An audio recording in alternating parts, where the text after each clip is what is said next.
সম্মানিত বন্ধুরা, আসসালামু আলাইকুম।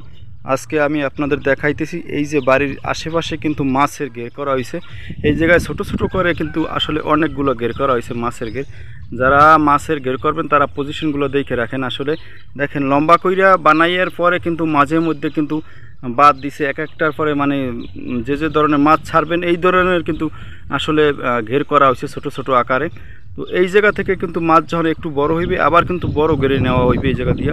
আর একটা বিষয় খেয়াল করেন, এই জায়গায় কিন্তু মনে করেন মাছ পাহারা দেওয়ার জন্য আবার কিন্তু ছোট ঘর করা হয়েছে। আর একটা বিষয় লক্ষ্য করেন, এই যে চারোদিকে কিন্তু সোনালি আঁশ, এই যে পাট, এই যে পাটের খন্দ কিন্তু খুব জমজমাট চারোদিক কিন্তু পাট। একটু খেয়াল করেন একটা বিষয়, চারোদিক কিন্তু অনেক পাট, একটা খেয়াল করেন। আর পাশে আবার একটা যদি একটা ছাগলও বাঁধা আছে পানির ভিতরে।